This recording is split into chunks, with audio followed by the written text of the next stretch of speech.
कृष्ण कृष्ण हरे हरे हरे राम राम राम हरे हरे। ओ हरे कृष्ण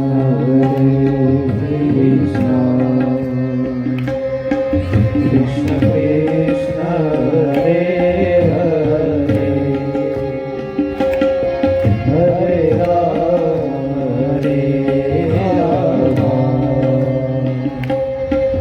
राम राम हरे हरे। हरे कृष्ण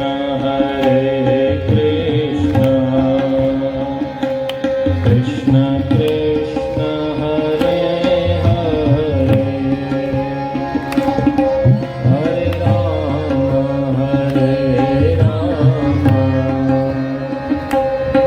राम राम हरे हरे।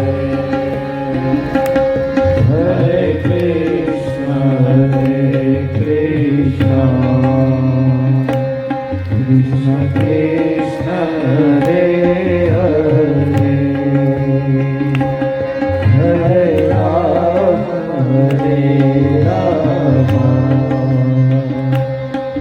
राम राम हरे हरे। हरे कृष्ण कृष्ण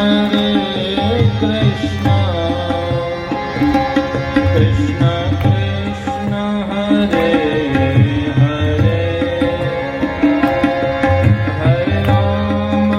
हरे हरे हरे राम राम राम हरे हरे। हरे कृष्ण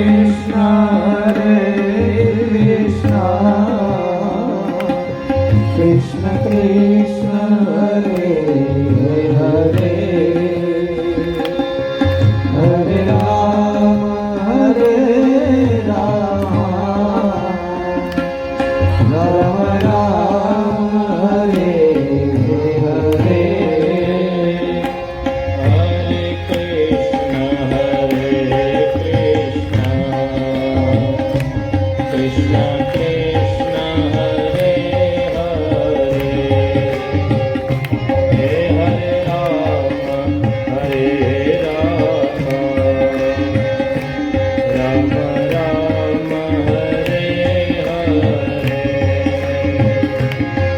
हरे कृष्ण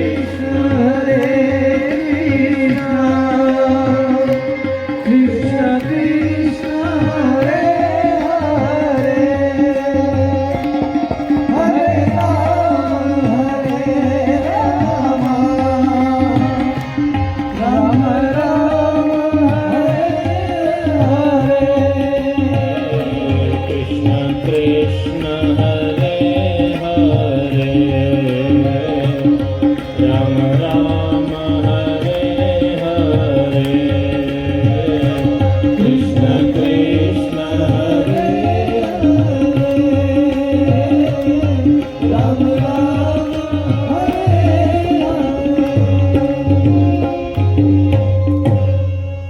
श्री द्वारिकाधीश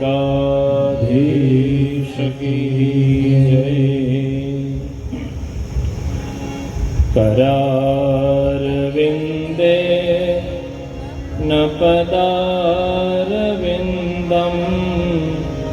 मुखारविन्दे विनिवेशयन्तं भक्तस्य पत्रस्य पुटे शयानम्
હરાણે સમસ્ત ભક્તા વિનાશ ગાને ગોવિંદ નામો ધર્માધરેતી ગોવિંદ દામો ધર્માધવે હે કૃષ્ણ હે યાદવ હે સખેતી શ્રી ગોવિંદ દામો ધર્માધરેતી શ્રી કૃષ્ણ હે યાદવ હે સખેતી ગોવિંદ માધવ સ્તોત્ર પ્રેમથી પાઠ જે કરે દામોદર દયાદાને સહજે ગોલોક સંચરે શ્રી બાલકૃષ્ણ લાલ કી જય સચ્ચિદાનંદ રૂપાય વિશ્વોત્પત્યાદિ હેતવે તાપત્રય વિનાશાય શ્રી કૃષ્ણાય વયમ નમઃ. કૃષ્ણાય વાસુદેવાય હરયે પરમાત્મને પ્રણતક્લેશનાશાય ગોવિંદાય નમો નમઃ. અખિલ બ્રહ્માંડ નાયક પૂર્ણ પુરુષોત્તમ પુષ્ટિ પુરુષોત્તમ ભગવાન શ્રી દ્વારિકાધીશ પ્રભુના મંગલ આશીર્વાદથી અને પ્રભુની અહેતુકી કૃપાથી રિલાયન્સ પરિવાર દ્વારા આયોજિત આ 7 દિવસીય શ્રીમદ ભાગવત સપ્તાહ જ્ઞાન યજ્ઞ સત્સંગ સત્રના આજે ચતુર્થ દિવસે સૌપ્રથમ ભગવાન દ્વારિકાધીશ પ્રભુના યુગલ ચરણારવિંદમાં દંડવત પ્રણામ કરી શ્રી ઠાકોરજીના વાંગ્મય સ્વરૂપ એવા ભાગવતજીને દંડવત પ્રણામ કરી અહીં સાક્ષાત બિરાજમાન ભગવાન રાધાકૃષ્ણ પ્રભુ મહાદેવજી ગણપતિ દાદા યજ્ઞનારાયણ ભગવાન અને જેટલા પણ દેવ સ્વરૂપો બિરાજે છે સબ દેવ સ્વરૂપોને દંડવત પ્રણામ કરી અહીં જપ અને પાઠ કરેલા સૌ વિપ્રવૃંદ આ ભૂમિમાં જેટલા પણ વિદ્વાન ભૂદેવો બિરાજે છે એ સૌ વિપ્રવૃંદના ચરણોમાં પ્રણામ કરી અહીં સંગીતની સેવા આપી રહ્યા છે એવા સૌ સંગીતકારો જેમના શુભ મનોરથથી અને દિવ્ય આયોજન થયું છે એવા સૌ રિલાયન્સ પરિવારની સમસ્ત મેનેજમેન્ટ કમિટી, સમસ્ત પરિવારજનો અને દરેક ઉત્સવો હોય કે કંઈ પણ વ્યવસ્થા હોય એમાં જેમનું માર્ગદર્શન મળે છે એવા અહીંના વિદ્વાન શાસ્ત્રી શ્રી સેજલભાઈ રાવલ અને અન્ય સૌ અહીંયા ઉપસ્થિત આપ સૌ ભગવદીય વૈષ્ણવજનો, આપ સૌના હૃદયમાં બિરાજમાન પરમાત્માને પ્રણામ. આપ સૌને સાદર જય શ્રી કૃષ્ણ, સૌને પ્રેમથી પ્રણામ. ભગવાનની કૃપાથી 3 દિવસથી આપણે આ સત્સંગ સત્રનો આનંદ લઈ રહ્યા છીએ અને આજે ચતુર્થ દિવસમાં મંગલ પ્રવેશ કરી રહ્યા છે. દિવ્ય પ્રકૃતિના સાનિધ્યમાં બહાર નીકળીએ તો ગરમી થાય, બહાર તો તપ હોય ને, અમે બધું સંસાર હોય એટલે તપતું હોય બધું, પણ અહીંયા ભગવાનની કથામાં આવે એટલે આધ્યાત્મિક શાંતિ મળે અને પ્રકૃતિના ગોદમાં છીએ એટલે એ ભૌતિક શાંતિ મળે. અને થોડી ઘણી કદાચ રહીએ તો એના આયોજકોએ આપ સૌ માટે થઈને સુંદર કુલરની વ્યવસ્થા કરી છે કે બધા શાંતિથી ભાવથી કથાનું શ્રવણ કરી શકે. કારણ કે ચિત્તે પ્રસન્ને ભુવનમ પ્રસન્નમ ચિત્તે વિષન્ને ભુવનમ વિષન્નમ. માણસનું જો ચિત્ત પ્રસન્ન હોય તો એને બધી જગ્યાએ રાજી થાય, એને આખું જગત રાજી દેખાય. કદાચ જગતમાં રાજીપો ન હોય ને પોતાનું ચિત્ત રાજી હોય તો એને બધે સુખ દેખાય, પણ બધે સારું હોય પણ પોતાનું ચિત્ત જો પ્રસન્ન ન હોય તો ગમે ત્યાં જાય એને બધે તકલીફ લાગે. એટલે ચિત્ત પ્રસન્ન થાય અને એ પ્રસન્નતાપૂર્વક ભગવાનની કથાનું શ્રવણ ગાયન થઈ શકે એના માટેનું આ સુંદર મનોરથ છે. દિવ્ય નૈમિષારણ્યની જ ભૂમિમાં બેઠા હોઈએ એવો ભાવ થાય ને. અને એક ભાવ એવો પણ થાય કે જાણે સાક્ષાત રાધાકૃષ્ણ ભગવાનને જ કથા સંભળાવવા માટે થઈને આપણે સૌ અહીંયા ઉપસ્થિત થયા હોઈએ. પ્રભુનું દિવ્ય સ્થાન છે, દિવ્ય ધામ છે. અહીં યજ્ઞ પણ ચાલી રહ્યો છે ભૂદેવો, ત્યાં પણ યજ્ઞશાળા છે. આમ તો ઋષિમુનિઓના સત્ર આવા જ હોય ને. સત્ર એને જ કહેવાય. સત્સંગ સત્ર થતા તો સૌથી પહેલા ભૂદેવો છે, શાસ્ત્રીઓ, ઋષિકુમારો, ઋષિઓ એ બધા પોતપોતાના સ્નાન સંધ્યા ઇત્યાદિ નિત્ય કર્મ કરી અને યજ્ઞ કરે. અને એ યજ્ઞમાંથી પછી જ્યારે સમય મળે ત્યારે સત્સંગ કરે. ને અહીંયા પણ આ બધું દિવ્ય વાતાવરણ છે અને એ અનુકૂળ વાતાવરણની અંદર પ્રભુ કૃપાથી આપણે સૌ આ ભાગવતની દિવ્ય જે લીલાઓ છે એનું યથા સમય દર્શન કરી રહ્યા છે. શ્રીમદ ભાગવત એ ઠાકોરજીનું દ્વાદશાંગ એ સ્વરૂપ છે. ભગવાનનું વાંગમય સ્વરૂપ છે, વાંગમય વિગ્રહ છે. એ એક એક અંગની સાથે એક એક સ્કંદને સરખાવ્યા છે. જે મહાપુરાણના 10 લક્ષણ બતાવ્યા એની સાથે સાથે એક એક સ્કંદને સરખાવવામાં આવ્યા. પુરાણ તો પંચલક્ષણ છે, પણ અહીં શ્રીમદ ભાગવત મહાપુરાણ એ 10 લક્ષણ છે.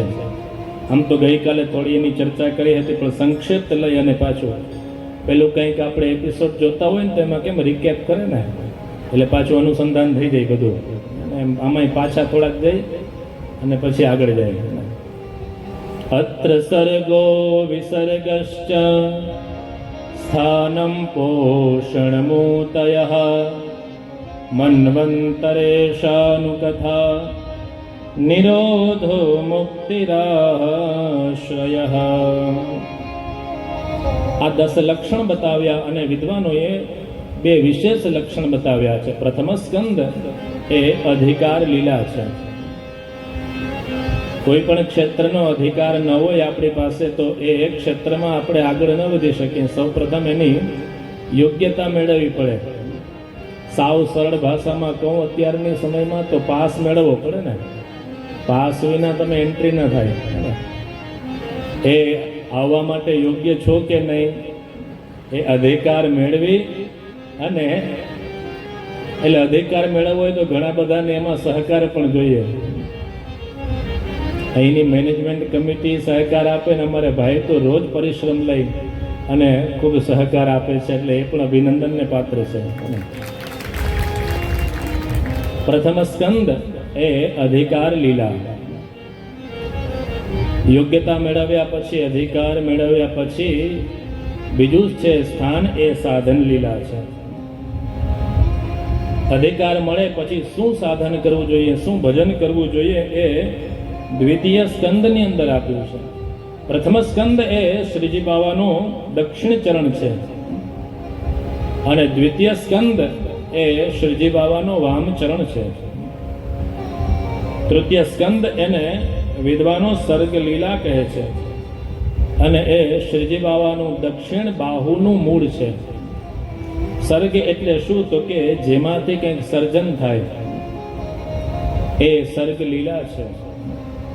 પંચ મહાભૂત, પંચતન માત્રાઓ, ઇન્દ્રિયો, મહત્તત્વ, અહંકાર ઇત્યાદિ જે તત્વોની સૃષ્ટિની ઉત્પત્તિ થઈ આ બધું સર્ગ કહેવાય. ત્યાર પછી ચતુર્થ સ્કંદ એ વિસર્ગ છે. પેલા પંચતન મંત્રાઓ ઇત્યાદિની ઉત્પત્તિ થઈ. ત્યાર પછી વિસર્ગ એટલે વિસર્ગ પૌરુષ સ્મૃત. વિસર્ગ લીલાની અંદર સ્થાવર જંગમ જે સૃષ્ટિ છે એની ઉત્પત્તિ સમજાવે. એ વામ બાહુનું મૂળ છે. પંચમ સ્કંદ એ સ્થાન લીલા છે. એ ભગવાનનો દક્ષિણ ગુહ્ય ભાગ. સ્થાન એટલે પોતપોતાની મર્યાદા પ્રમાણે દરેકે પોતપોતાનું કાર્ય કરવું જોઈએ, એ સ્થાન લીલા. નીતિ નિયમ હોય એ નિયમ પ્રમાણે મનુષ્ય જીવન જીવવું જોઈએ, એ સ્થાન લીલા બતાવે. અને પ્રોટોકોલ શું હોય એ આયના લોકો તે બીજો વિશેષ કોને સમજાવીએ. એટલે પોતપોતાની મર્યાદામાં રહીને જીવન જીવવું એ મનુષ્યનું પરમ કર્તવ્ય છે. એ જ શ્રીમદ ભાગવતની સ્થાન લીલા છે. એટલે સ્થાન ભ્રષ્ટાન શોભંતે દંતઃ કેશા નખા નરઃ. યોગ્ય સ્થાન હોય એનાથી જ બધું શોભે. એની મર્યાદાથી બહાર જઈએ તો એની શોભા નથી. ત્યાર પછી ષષ્ઠ સ્કંદ એ પોષણ લીલા છે. મહાપ્રભુજી પોષણમ તદ અનુગ્રહ. એ પોષણ લીલા એટલે ભગવાનનો ભક્તો પરનો અનુગ્રહ એ પોષણ લીલા છે, પુષ્ટિ લીલા છે. એ શ્રીજી બાબાનો વામ ગુહ્ય ભાગ છે. ત્યાર પછી સપ્તમ સ્કંદ એ ઉતિ લીલા છે. ઉતય કર્મ વાસના. શુભ અને અશુભ વાસના એ ઉતિ લીલા છે, જે શ્રીજી બાબાનો દક્ષિણ હસ્ત છે. ત્યાર પછીનો અષ્ટમ સ્કંદ એ મન્વંતર લીલા. અને મહાપ્રભુજી આજ્ઞા કરે મન્વંતરાણી સદ્ધર્મ. દરેક મન્વંતરમાં મહાપુરુષોના ધર્મ બતાવ્યા. એક મનુથી લઈ બીજા મનુ સુધીનું જે સામ્રાજ્ય હોય એને મન્વંતર કહેવાય. એની લીલા અષ્ટમ સ્કંદમાં બતાવી. નવમ સ્કંદ એ ઈશાનું કથા લીલા છે, જે શ્રીજી બાબાનું વામ વક્ષસ્થળ છે. ઈશ એટલે ભગવાન, અનુ એટલે એની પાછળ જનાર ભગવાનના ભક્તો. ભગવાન અને ભગવાનના ભક્તોની જેમાં કથા છે એ ઈશાનું કથા છે. ત્યાર પછી દસમ સ્કંદ એ નિરોધ લીલા બતાવી અને શ્રીજી બાબાનું હૃદય સ્વરૂપ છે. ભગવાન જે યોગ નિદ્રામાં પોટે પછી લય થાય એ નિરોધ લીલા સમજાવી. એકાદશ સ્કંદ એ શ્રીજી બાબાનું મસ્તક છે અને એ મુક્તિ લીલા છે. મુક્તિ કોને કહેવાય? અન્યથા રૂપનો ત્યાગ અને સ્વ સ્વરૂપમાં સ્થિતિ, આનું નામ મુક્તિ. પોતાનું જે સ્વરૂપ છે એ સ્વરૂપમાં સ્થિત થવું. અહમ બ્રહ્માસ્મિ ઇત્યાદિ જે ભાવ છે, તત્વજ્ઞાન છે. ત્યાર પછીનું દ્વાદશ સ્કંદ એ આશ્રય લીલા, જે શ્રીજી બાબાનો વામ હસ્ત છે. ભગવાનનું દિવ્ય સ્વરૂપ જોઈએ એટલે હાથ ઊંચો હોય. એટલે વિદ્વાનો બતાવે કે ભગવાન આપણને યાદ કરે, મારા શરણમાં અપાવો. જાણે શ્રીજી બાબા આપણને સાક્ષાત બોલાવતા હોય એ ભાવથી. સ આશ્રય પરમ બ્રહ્મ પરમાત્મેતિ શબ્દતે. આવા દિવ્ય શ્રીમદ ભાગવતના વિવિધ અર્થો આપણને બતાવ્યા છે. ભગવાનનું કેવું સ્વરૂપ છે એ દિવ્ય સમજાવ્યું છે. તૃતીય સ્કંદની અંદર વિદુરજી અને મૈત્રેય મુનિનો દિવ્ય સંવાદ થયો, એની કથા કરી. ઉદ્ધવજીએ વિદુરજીને બતાવ્યું કે આપને મૈત્રેય મુનિ છે, જ્ઞાન આપશે, આપ એમની પાસે જાઓ. આમ તો ભગવાને અંત સમયે ઉદ્ધવજીને પણ એ જ દિવ્ય જ્ઞાન આપ્યું હતું, પણ ભગવાને આજ્ઞા કરી હતી કે તમારે એક જ્ઞાન નથી આપવાનું, વિદુરજીને મૈત્રેય મુનિ છે એ જ્ઞાન આપશે.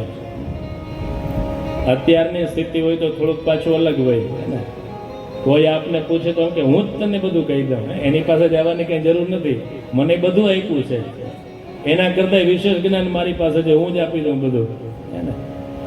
પણ એ તો ઉદ્ધવજી છે, ભગવાનના સખા છે. ઉદ્ધવજી બદ્રિકાશ્રમ તરફ પધાર્યા છે અને ગંગાજીના દિવ્ય કાંઠે હરિદ્વાર ક્ષેત્રમાં મૈત્રેય મુનિનો દિવ્ય આશ્રમ છે.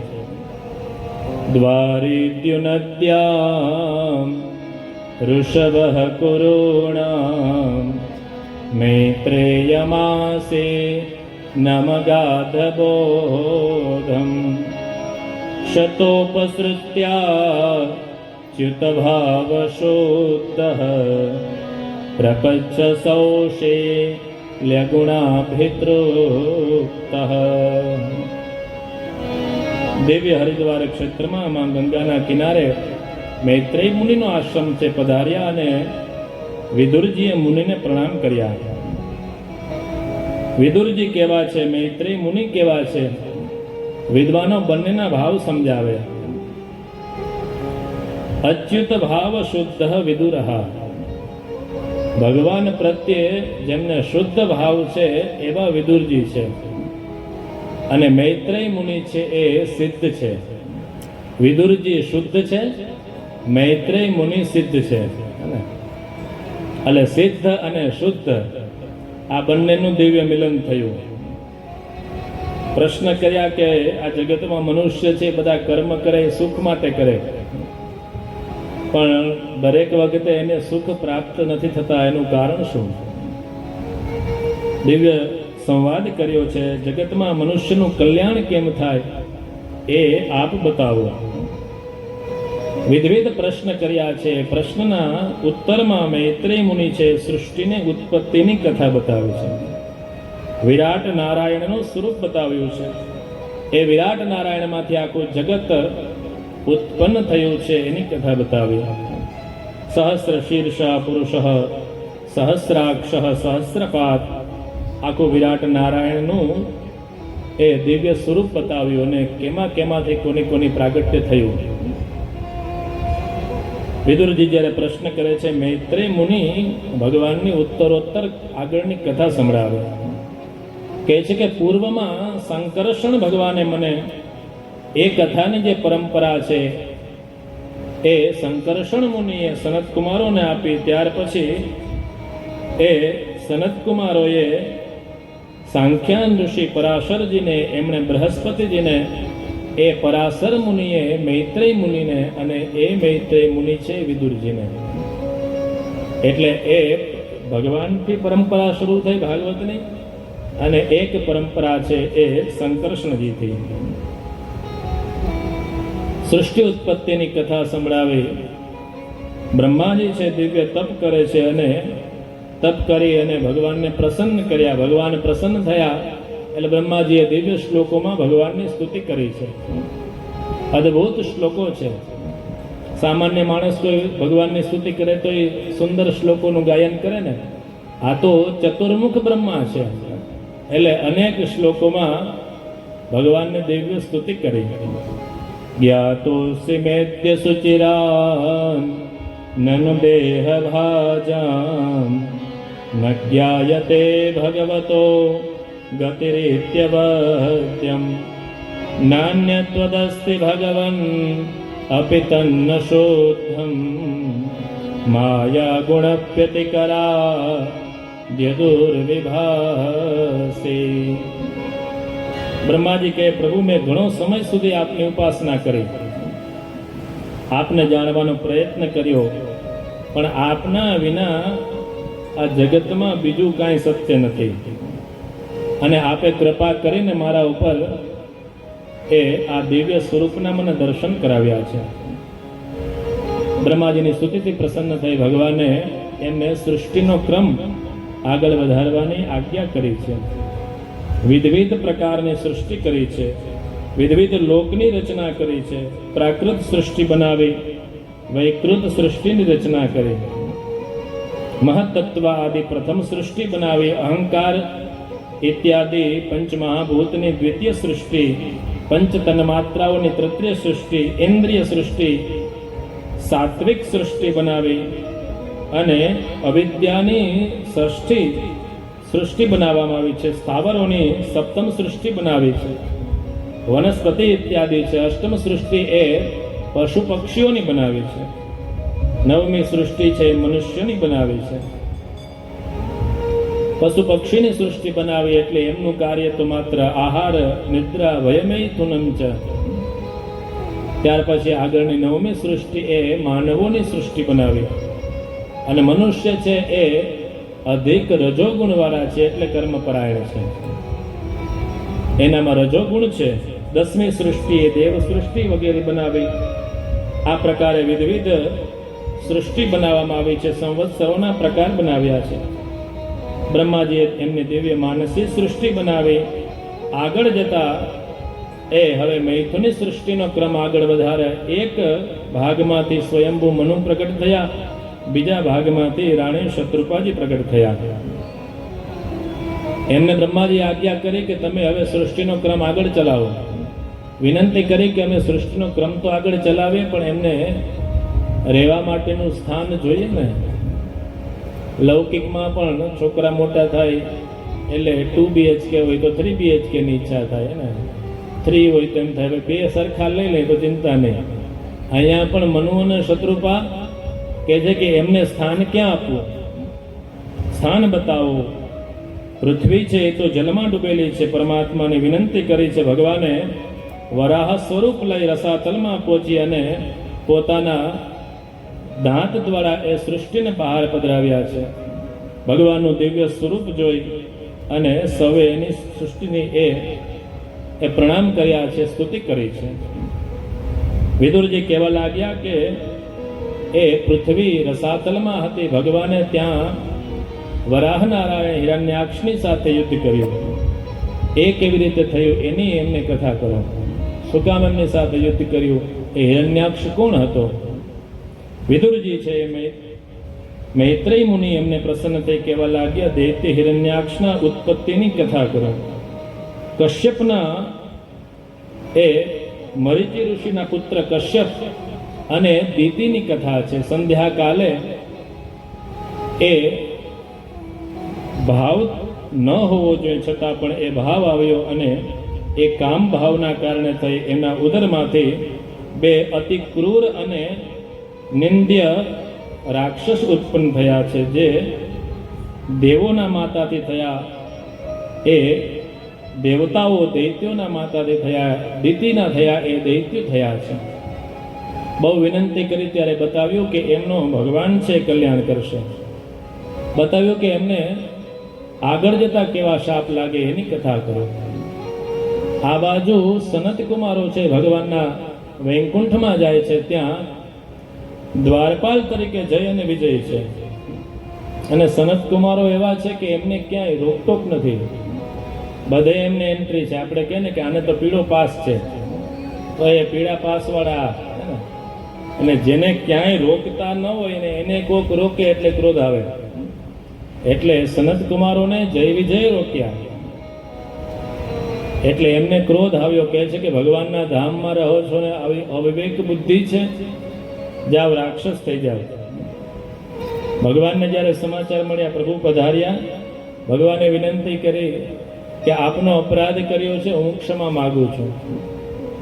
સેવક કોઈ અપરાધ કરે તો એ સ્વામીનો પર અપરાધ છે.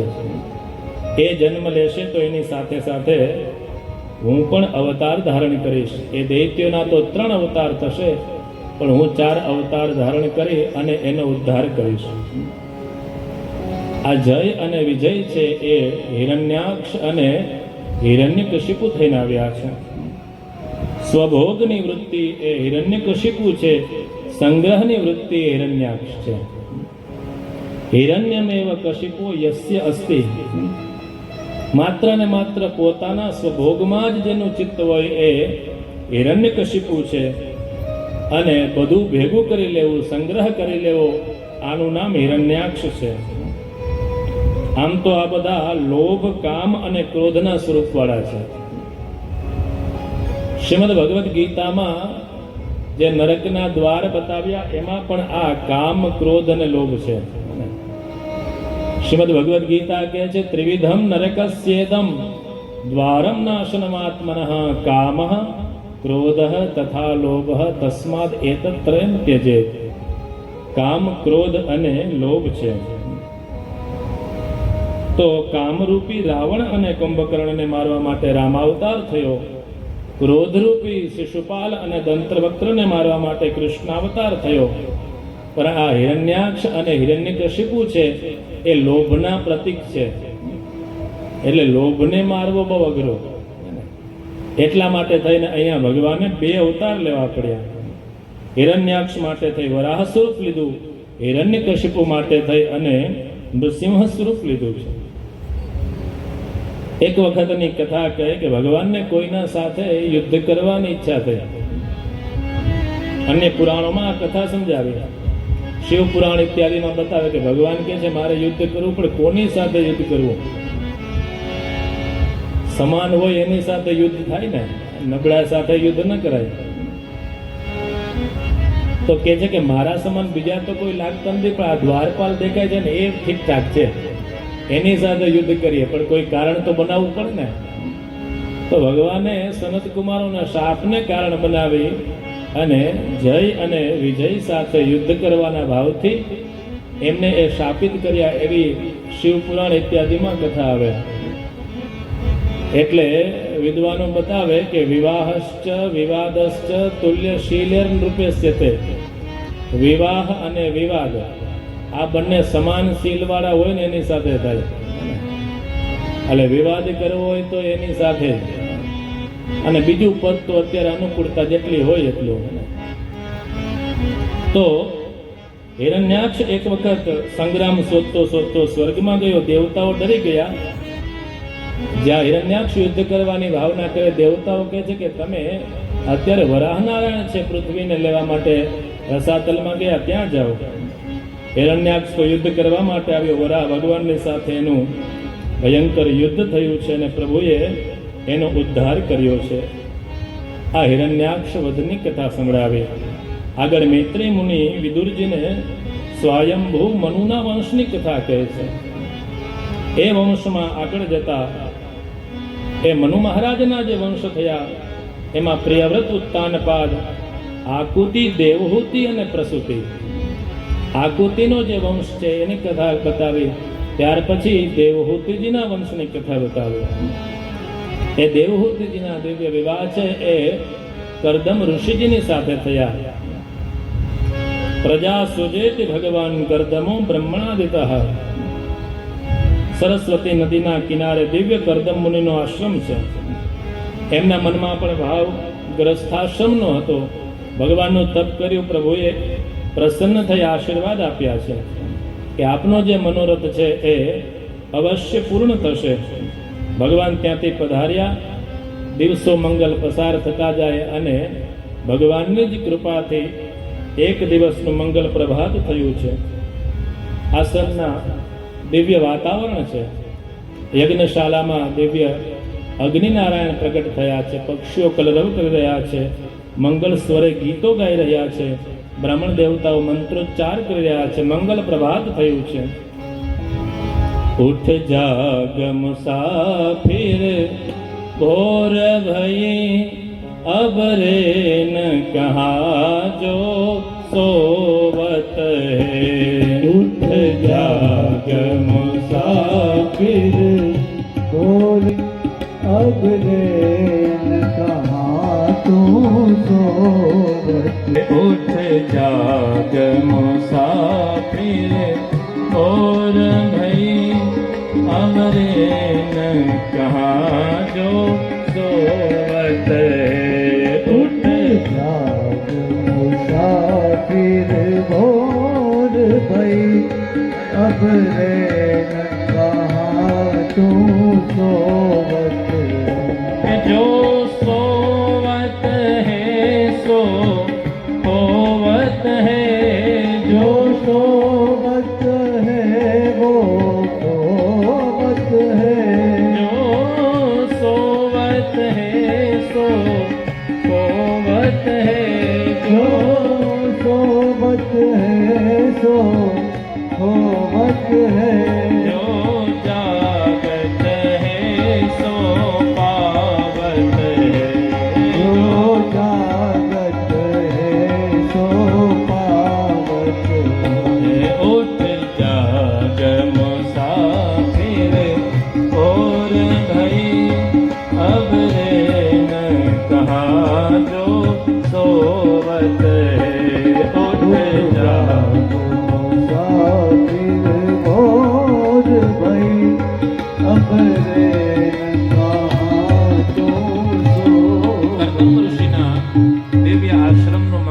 વાત થયું છે. ઋષિએ મુનિએ એ પોતપોતાના નિત્યક્રમ કરી આશ્રમમાં બિરાજમાન છે. મનુ મહારાજ એ શત્રુપાજીની સાથે, દેવહૂતિજીની સાથે બ્રહ્માજીની પ્રેરણાથી પધાર્યા છે.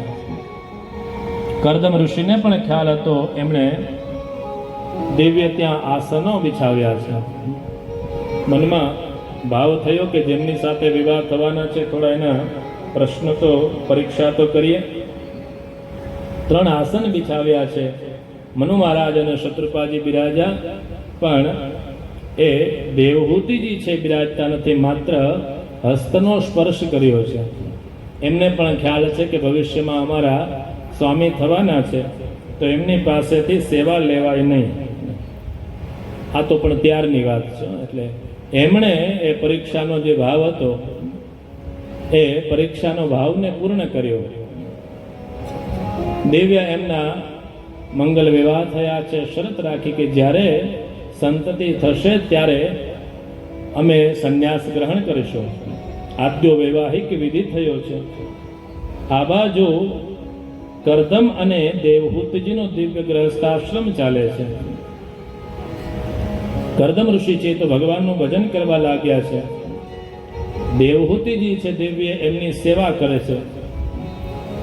ખૂબ એમની સેવા કરી અને બહુ સેવા કરી. ત્યારે કરદમજી પ્રસન્ન થયા છે કે આપે મારી ખૂબ સેવા કરી છે, આપના જે મનોરથ હોય એ પૂર્ણ કરી. તુષ્ટોહમદ્ય તવ મા નવિમાનદાય શુશ્રૂષયા પરમયા પરયા ચ ભક્ત્યા.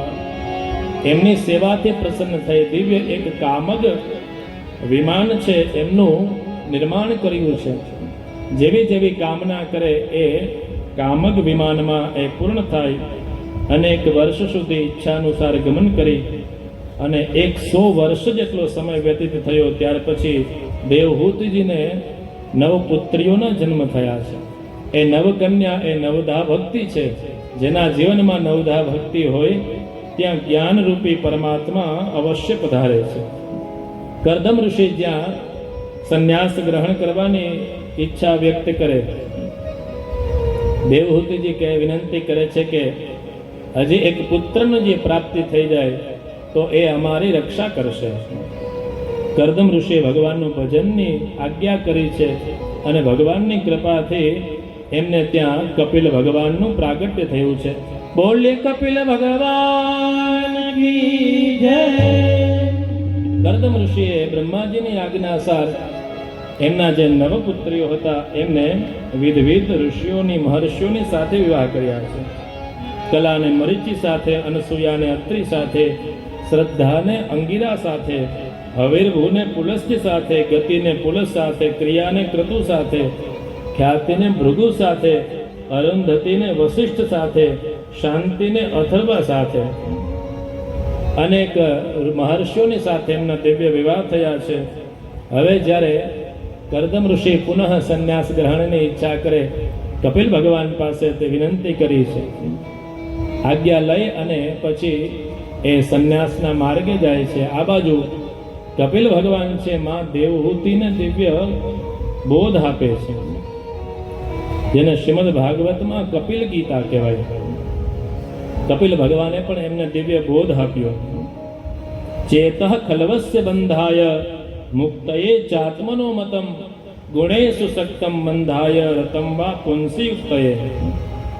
વિવિધ પ્રકારનું જ્ઞાન આપ્યું, યોગ માર્ગ સમજાવ્યા છે, ભગવાનની પ્રાપ્તિ કેમ થાય એ સમજાવ્યું, સાંખ્ય દર્શન આપ્યું, પુરુષ અને પ્રકૃતિ સમજાવ્યા, પ્રકૃતિનો જે સમૂહ છે એ સમૂહ સમજાવ્યા, પંચ મહાભૂત, પંચ તત્વ ઇત્યાદિ 24 પ્રકૃતિના તત્વ છે એનું જ્ઞાન આપ્યું છે. વૈરાગ્ય કેમ થાય એ સમજાવ્યા છે, અધ્યાત્મ યોગ સમજાવ્યા, ભક્તિ યોગ સમજાવ્યો છે, ભગવાનની ભક્તિ કેવી રીતે કરવી એ સમજાવ્યું.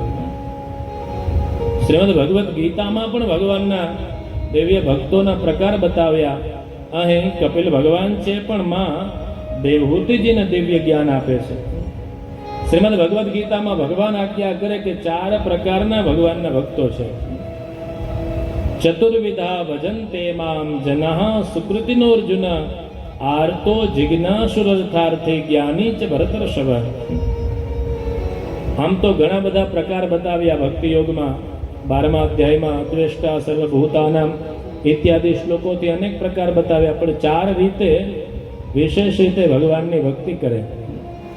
એક આર્ત ભક્ત, મુશ્કેલીનો સમય હોય ત્યારે ભગવાનનું સ્મરણ કરે, એ આર્ત ભક્ત છે. બીજો ભક્ત બતાવ્યો જિજ્ઞાસુ, ભગવાનનું તત્વ કેવું છે એ તત્વ સમજવા માટે થઈ અને પ્રયત્ન કરે, જિજ્ઞાસુ છે. ત્રીજો બતાવ્યો અર્થાર્થી, કોઈ કામના માટે થઈ અને ભગવાનની ભજન કરે, સેવા કરે. ને ચોથો છે જ્ઞાની છે, ભગવાનનું કેવું દિવ્ય સ્વરૂપ છે એ સ્વરૂપ જાણી અને ભગવાનનું ભજન કરે. આવા અનેક પ્રકારના ભગવાનના ભક્તો બતાવ્યા છે, જે ક્યારેય કોઈનો દ્વેષ ન કરે, બધાની સાથે મિત્રતા રાખે. આવા ભગવાનના ભક્તો સમજાવ્યા. મનના ધર્મ શું છે? સુખ અને દુઃખ એ મનનો ધર્મ છે. આવું કપિલ ભગવાન છે માં દેવહૂતિજીને સમજાવ્યા. દેહ વિસર્જનની ક્રિયા કેમ કરવી એ સમજાવ્યું છે. તીવ્ર ભક્તિ યોગ દ્વારા આ દેહનું વિલીન કરવું એ સમજાવ્યું. દેવહૂતિજીને જે મોહ થયો હતો દૂર કરી કપિલ ભગવાન છે એ ત્યાંથી પ્રસ્થાન થયા છે. ચતુર્થ સ્કંદ એ વિસર્ગ લીલા છે અને ચતુર્થ સ્કંદની અંદર 4 પુરુષાર્થની કથા, ધર્મ, અર્થ, કામ અને મોક્ષ. આ એક પુરુષાર્થ માટે થઈ એક કથા સંભળાવી છે. ધર્મ પ્રકરણની અંદર મહાદેવજી અને સતીની કથા છે. અર્થ પ્રકરણમાં ધ્રુવજી મહારાજનું ચરિત્ર, કામ પ્રકરણમાં પૃથુ મહારાજનું ચરિત્ર અને મોક્ષ પ્રકરણમાં પ્રચેતાઓના મુક્તિની કથા છે. તો ધર્મ પ્રકરણ છે એના 7 અધ્યાય છે અને ધર્મ માટે થઈને આ 7 પ્રકારની શુદ્ધિ જરૂરી છે. એટલા માટે 7 અધ્યાયમાં નિરૂપણ કર્યું. દેશ શુદ્ધિ, કાલ શુદ્ધિ, મંત્ર શુદ્ધિ, દેહ શુદ્ધિ, વિચાર શુદ્ધિ, ઇન્દ્રિય શુદ્ધિ અને દ્રવ્ય શુદ્ધિ. આ વિવિધ પ્રકારની શુદ્ધિ દ્વારા એ મનુષ્ય છે ધર્મના માર્ગે ચાલી શકે. તો પ્રથમ પ્રકરણ એ ધર્મનું છે, જેની અંદર મહાદેવજીનું વર્ણન કર્યું છે. આકૃતિ દેવહૂતિના વંશના વિસ્તાર કરી અને ત્યાર પછી પ્રસૂતિનો વંશ થયો એની કથા કરી. મનુ મહારાજના ત્રીજા પુત્રી પ્રસૂતિ અને દક્ષ પ્રજાપતિનો વંશ વિસ્તાર કર્યો. 16 પુત્રી થઈ, એમાંથી 13 છે ધર્મને પરણાવ્યા, 1 અગ્નિનારાયણને પરણાવ્યા, 1 જે પિતૃગણ હતા એમને પરણાવ્યા અને 1 છે મહાદેવજીને પરણાવ્યા. ધર્મની સાથે જે વિવાહ કર્યા એમના પણ દિવ્ય નામ શ્રદ્ધા, મૈત્રી, દયા, શાંતિ, તુષ્ટિ ઇત્યાદિ નામ આપ્યા છે. ત્યાર પછી અગ્નિનારાયણજીને સ્વાહા નામના કન્યા છે એને પરણાવ્યા. સ્વધા છે પિતૃઓને અને 1 છે મહાદેવજીની સાથે એમના વિવાહ થયા છે. દક્ષપુત્રી સતીના મહાદેવજીની સાથે વિવાહ થયા, પણ સતીએ યુવા અવસ્થામાં જ યોગાગ્નિમાં પોતાનું શરીર ત્યાગ કર્યો છે એની કથા કરી. મૈત્રેય મુનિએ જ્યાં સંક્ષિપ્તમાં આવો ભાવ કર્યો, વિદુરજી પૂછવા લાગ્યા કે મહાદેવજી તો શીલવાન છે, ગુણવાન છે, અને સતીએ નાનપણમાં જ પોતાનું શરીર કેમ ત્યાગ કર્યું? અને દક્ષને પણ પુત્રીઓ પર પ્રેમ હતો, એમણે મહાદેવજીનો દ્વેષ કેમ કર્યો? એની કથા આપ મને સમજાવો. પુરા વિશ્વસૃજામ સત્રે સમેતા પરમર્ષય તથા મરગણઃ સર્વે સાનુગામુનયો જ્ઞયા. એક સમયે પ્રજાપતિઓનો મોટો યજ્ઞ ચાલતો હતો. અનેક ઋષિ મુનિઓ ત્યાં પધાર્યા, દેવતાઓ પધાર્યા, મુનિઓ પધાર્યા, સહપરિવાર પધાર્યા છે. એવાની અંદર ત્યાં દક્ષ પ્રજાપતિ પધાર્યા. એટલે દક્ષ પ્રજાપતિ આવ્યા એટલે એમને માન આપવા માટે થઈને બધા ઊભા થયા, પણ 2 વ્યક્તિ છે ઊભા ન થયા, એક બ્રહ્માજી અને એક મહાદેવજી. દક્ષને થયું કે બ્રહ્માજી તો મારા પિતા છે એટલે કદાચ ન ઊભા થાય તો ચાલે, પણ આ મહાદેવ છે એ તો મારા જમાઈ છે, અને જમાઈ એ તો પુત્રનું સ્વરૂપ છે, એને તો મને માન આપવું જોઈએ ને. એ કેમ ઊભા ન થયા? આમ તો ઘણા બધા આખી સભા ઊભી થઈ ગઈ, માત્ર 2 લોકો જ ઊભા ન થયા. પણ જીવનો સ્વભાવ એવો છે ને, જેટલું સારું હોય ને એ કઈ દેખાય નહીં, પણ એમાં ભૂલ ક્યાં છે એ તરત વગડે ને. આખી સભા ઊભી થઈ, જોયું ને કોણ કોણ ઊભા થયા, એનો વિવાદન ન કર્યો, કોણ ઊભું નથી થયું. એટલે મહાદેવજી પ્રત્યે એમણે દ્વેષના વચનો કીધા છે કે તમને શું ખબર પડે, તમે તો સ્મશાન ઇત્યાદિમાં રહેવાવાળા છો, કોઈને માન સન્માન આપવું જોઈએ, પ્રોટોકોલ શું હોય તમને શું ખબર? મહાદેવજી કે આ પ્રોટોકોલની અમને કાંઈ ખબર નહીં, કયો તો હું તો ઊભો થઈ જાઉં. તો મહાદેવજી પ્રત્યે જ્યારે બહુ વચનો કીધા છે, બંને એકબીજા સામે શાપ પ્રતિશાપ આપ્યા છે. આમ તો હતો આ સન્માન સમારંભ, પણ આ શાપ સમારંભ થઈ ગયો. એકબીજાને શાપ આપવા લાગ્યા. જ્યારે આવા નિંદ્ય વચનોનો પ્રયોગ થયો ત્યારે મહાદેવજી કહે છે કે હવે આપણાથી અહીંયા રહેવાય નહીં. મહાદેવજી ત્યાંથી પધાર્યા, એની સાથે સાથે એના જે અનુચરો હતા એ બધા પણ ત્યાંથી પધાર્યા છે. સસરા અને જમાઈની વચ્ચે આમ દ્વેષ ઊભો થયો, પણ મહાદેવજી તો પૂર્વની વાત પુનઃ કૈલાસમાં પધાર્યા અને એમનું નિત્ય જીવન જીવી રહ્યા છે. ઘરે આવીને કોઈ વાત જ ન કરી કે આમ થયું હતું ને તેમ થયું હતું ને, કોઈ ચર્ચા નહીં. પોતાના દિવ્ય ગ્રસ્તાશ્રમ ચાલી રહ્યો છે. આ બાજુ દક્ષ પ્રજાપતિ હતો, એમાં બ્રહ્માજીએ એને અધિપતિ બનાવ્યો, એટલે એની પાસે સત્તા હતી, એનાથી વિશેષ સત્તા. આપણી ભાષામાં કઈ તો પ્રમોશન મળ્યું, અને યોગ્યતા વિનાના વ્યક્તિને પ્રમોશન મળે એટલે એનાથી સારું કામ ન થાય. અનર્થ થવાના અમુક સ્થાન છે. યૌવનમ, ધન સંપત્તિ, પ્રભુત્વમ, અવિવેકિતા. આ 4 વસ્તુનો જો યોગ્ય માર્ગે એનો વિનિયોગ ન થાય તો એ અહિતકારી કાર્ય થવાની સંભાવના છે. એટલે એને અધિપતિ બનાવ્યા છે. હવે તો એ વિશેષ ગર્વિષ્ઠ બન્યો છે. બૃહસ્પતિ સૌ નામના યજ્ઞ કરી રહ્યા છે, અને આ યજ્ઞ છે એ દેખાવ કરવા માટે થઈને કરે છે. અનેક લોકોને આમંત્રણ આપ્યા છે કે આપે બધે યજ્ઞમાં પધારવાનું છે. દેવો, મહર્ષિઓ, પિતૃઓ બધાને આમંત્રણ આપ્યા, સહપરિવાર આવવાનું છે. અને માત્ર આમંત્રણ આપ્યું એમ નહીં, ઓર્ડર જ કર્યો કે બધે ફરજિયાત આવવાનું છે, અને રૂટે આપ્યો. અત્યારે કેમ પેલી પત્રિકાઓમાં મેપ મૂકી દે ને એટલે કોઈને કંઈ પૂછવું ન પડે, સીધા આવી જાય. આણે રૂટ આપ્યો કે વાયા કૈલાસ થઈને આવવાનું, એટલે મહાદેવજીને સતીને ખબર પડવી જોઈએ. બધા દેવતાઓ દિવ્ય વિમાન લઈ અને ત્યાંથી પધારી રહ્યા છે. કૈલાસ ઉપરથી જાય છે, નવા નવા સુંદર વસ્ત્ર ધારણ કર્યા છે. મહાદેવજીને તો બધી ખબર છે, સતીને ખ્યાલ નથી. સતી બહાર જુએ ને જુએ છે અનેક લોકો દેવતાઓ પધારી રહ્યા છે,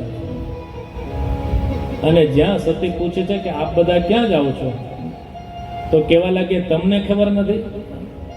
અને આ તમને ખબર નથી એ શબ્દ આવે એટલે માણસનો જે અહમ છે બહુ ગવાય. મને તો બધી ખબર હોય જ ને. કહે છે તમારા પિતા યજ્ઞ કરે છે, તો અમને તો ખબર જ હોય ને, પણ અમારે અહીંથી નજીક થાય એટલે થોડા મોડા નીકળશો, તમે બધા ત્યાં પહોંચો. સતી આવી અને મહાદેવજીને વિનંતી કરે છે. દિવ્ય શ્લોકો ગાયા. કેવી રીતે વાત કરવી જોઈએ એ શ્રીમદ ભાગવત શીખવાડે. પ્રજાપતેસ્તે સ્વસુરસ્ય સાંપ્રતમ નિર્યાપિતોય જ્ઞ મહોત્સવ કિલ વયમ ચ તત્ર વિશ્રામવામતે યદર્થિતા મે વિબુધામ વ્રજન્તિ. મારા પિતા યજ્ઞ કરે છે એમ નહીં, પણ આપના સસરા યજ્ઞ કરે છે. આપણે યજ્ઞમાં જવું જોઈએ. અનેક લોકો એ યજ્ઞમાં જઈ રહ્યા છે. મહાદેવજી છે એ સતીને કહે છે કે આપણને આમંત્રણ નથી એટલે આપણાથી યજ્ઞમાં જવાય નહીં.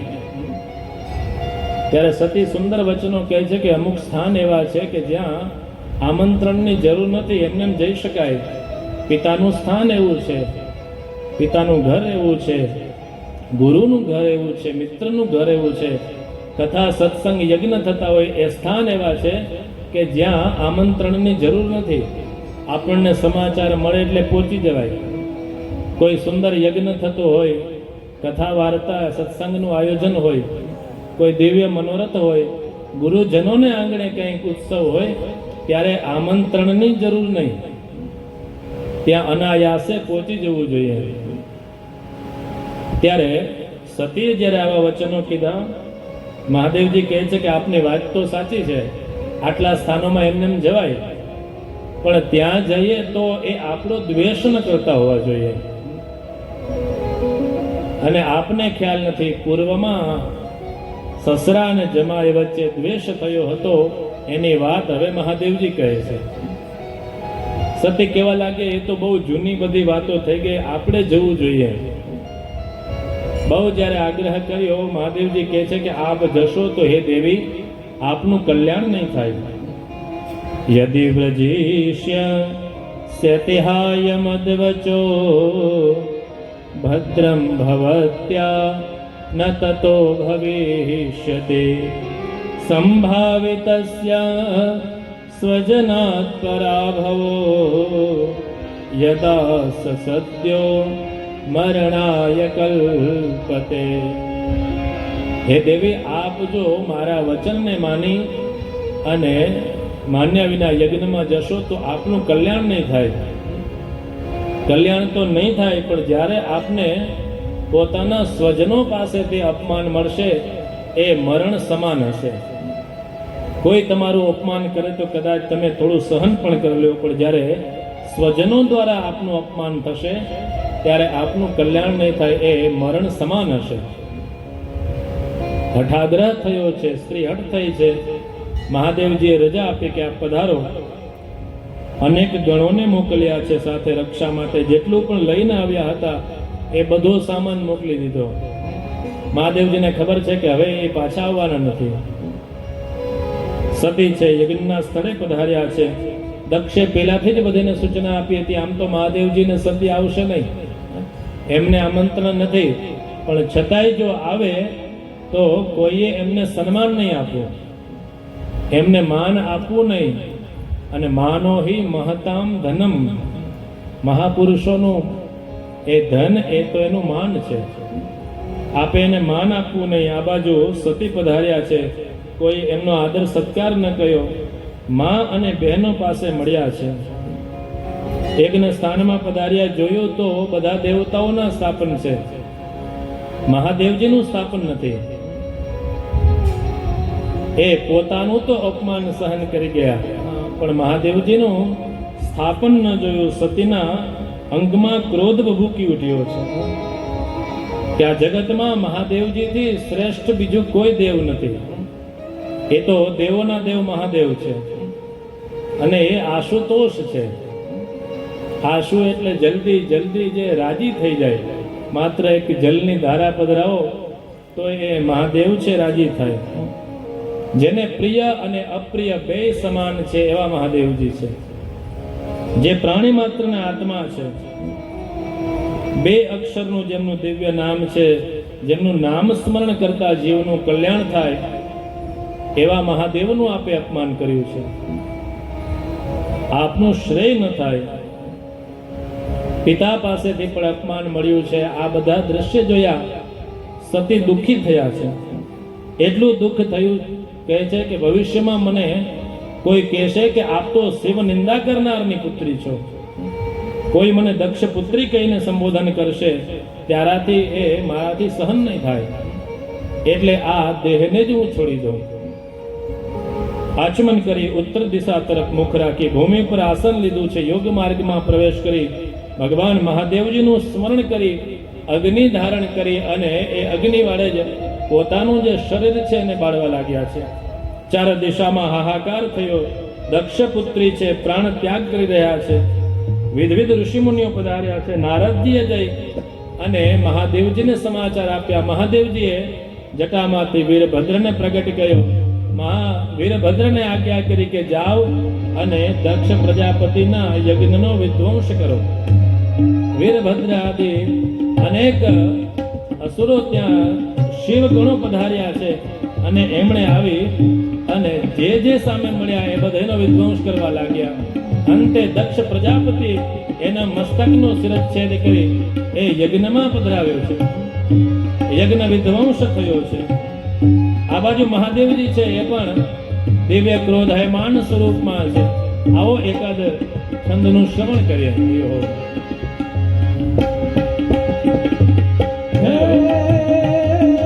सेन सुंग सम विशाल जटाजूट चंद्रमा सेन सुंग सम विशाल जटाजूट चंद्रमा रंग की तरंग माल विमल गुलाचे लोचन कई लाल लाल चंदन की घोर बाल कुमकुम सिंदूर गुलाल भुक्ति वरराजे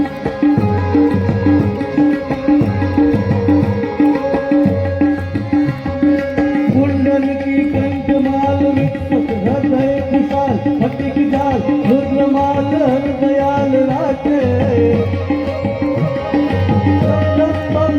बाद नाद वेद सरसुजाल शंकर महाराज आज तांडव नटे मेरे भोले महाराज आज तांडव नटे मेरे शंकर महाराज आज तांडव